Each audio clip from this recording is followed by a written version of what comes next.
प्यारे मित्रों एवं बंधु बांधव सज्जन पुरुषों, हमारे YouTube चैनल में आपका बहुत बहुत साधुवाद है, धन्यवाद है।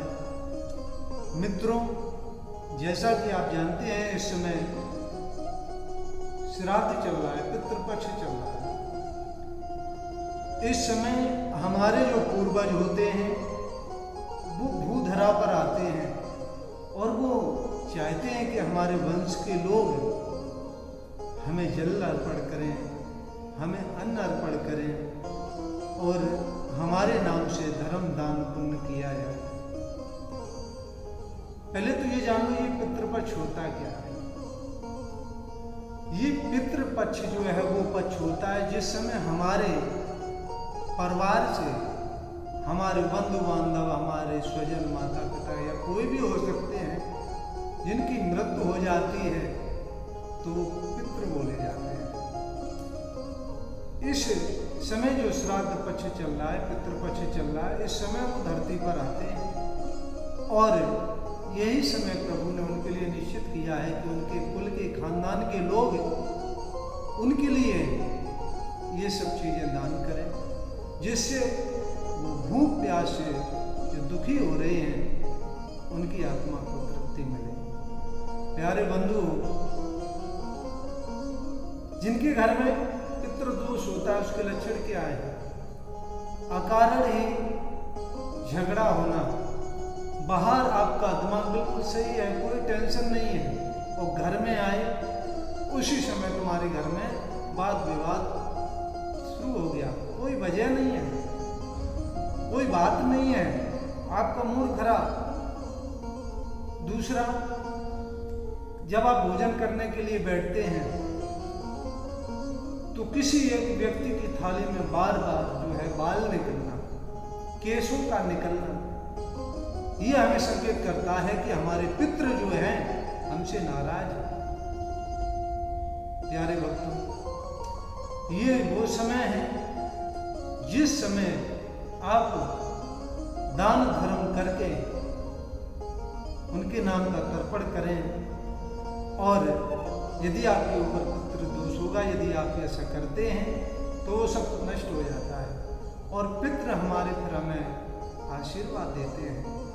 और जब पितृ आशीर्वाद देते हैं तो उसके घर में शांति होती है, कलेश मुक्ति हो जाती है, और इन सब बाधाओं से बचने के लिए ये हम लोग श्राद्ध करते हैं।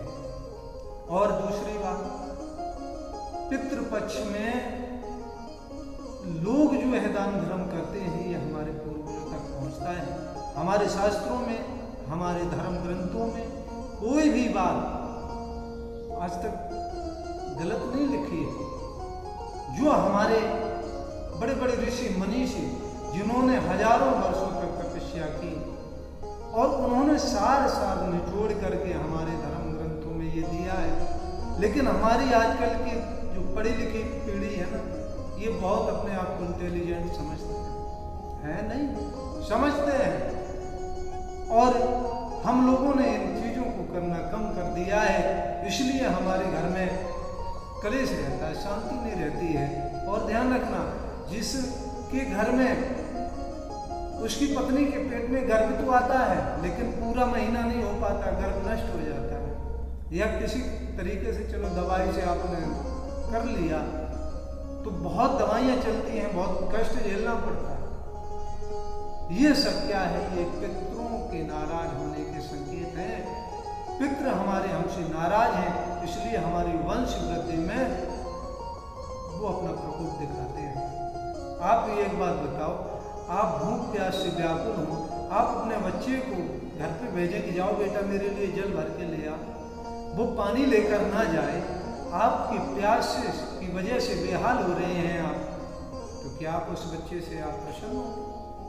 जवाब दीजिए, मैं आप ही से पूछ रहा हूँ, क्या आप प्रसन्न हो?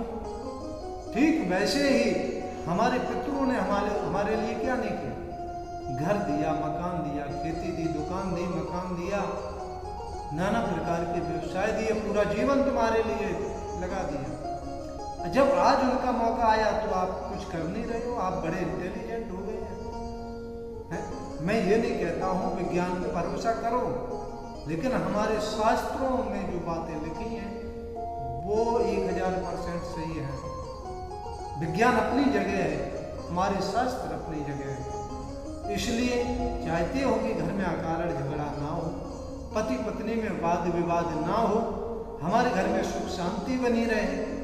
और जब हम पितृपक्ष में पितरों को अन्न जल वस्त्र इत्यादि दान करते हैं तो हमारे पितृ फिर हमसे कोप नहीं, वो हम पर आशीर्वाद देते हैं।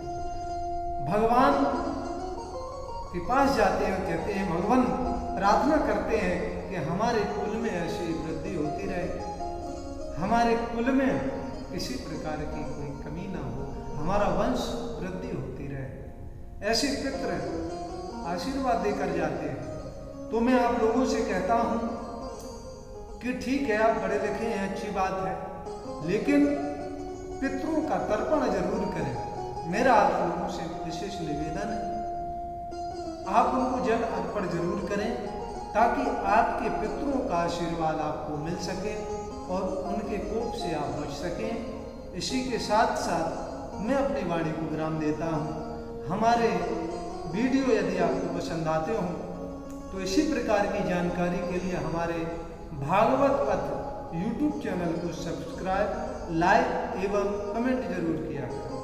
हमें पता तो लगे कि हमारी वीडियो कौन कौन देख रहा है। इसलिए प्यारे भक्तों, अब मैं आपसे विदा लेना चाहता हूँ। जय श्री राधे, जय श्री श्याम, जय जय श्री वृंदावन।